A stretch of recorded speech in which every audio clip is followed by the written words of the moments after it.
It's the graceful figurine which decorates the most desirable of motors. And 100 years ago, the famous Spirit of Ecstasy mascot made her first appearance on the bonnet of a Rolls-Royce car.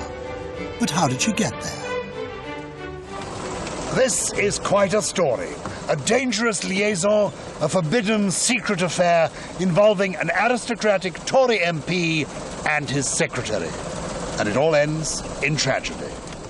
I've come to the National Motor Museum at Bewley in Hampshire, the home of Ralph Montague, whose grandfather, John, was the man behind the mascot. Rafe, here's your grandfather. He looks to me to be the pillar of respectability. But in fact, he was quite a colourful character, wasn't he?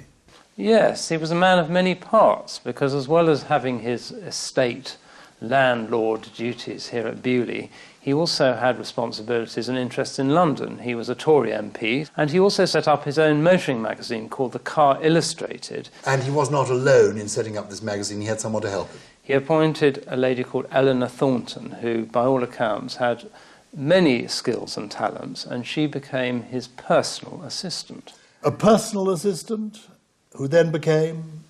His mistress.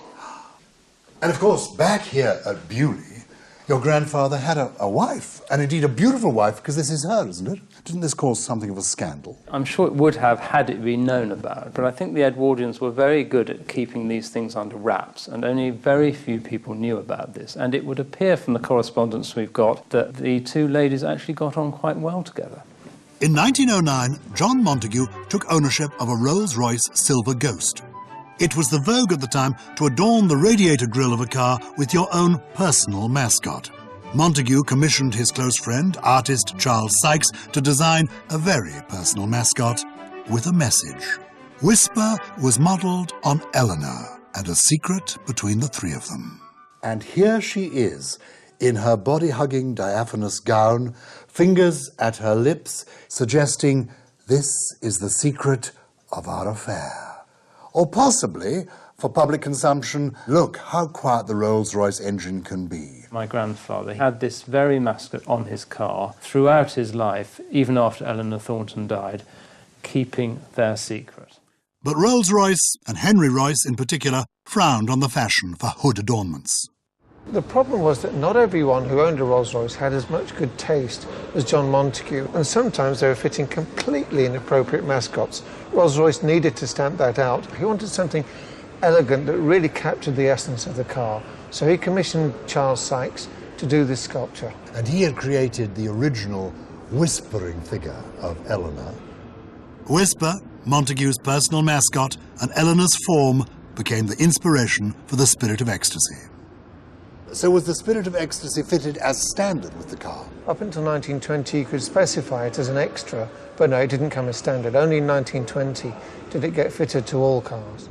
Over the years, the Spirit of Ecstasy has undergone minor changes. From 1934, Sykes remodelled her as a kneeling figure. But whether the Spirit of Ecstasy appears as an ashtray, a clock, a glass sculpture, or simply as a detached mascot, she has always remained desirable. Original early examples are highly prized by collectors. But tragically, the beautiful Eleanor did not live long enough to see her form become a world-famous icon. In 1915, she and Lord Montague were travelling aboard the SS Persia bound for India. The ship was torpedoed off Crete by a German U-boat. There were many casualties, and Montague was missing, presumed dead. But astonishingly, he did survive, thanks to this. A bizarre waistcoat that Montague had bought in London. It contained buoyancy panels made of cork. It was a tailor-made life jacket. Sadly, Eleanor had no such buoyancy aid, and she drowned in the Aegean Sea. But her spirit and her lovely form live on, immortalised on the front of every Rolls-Royce.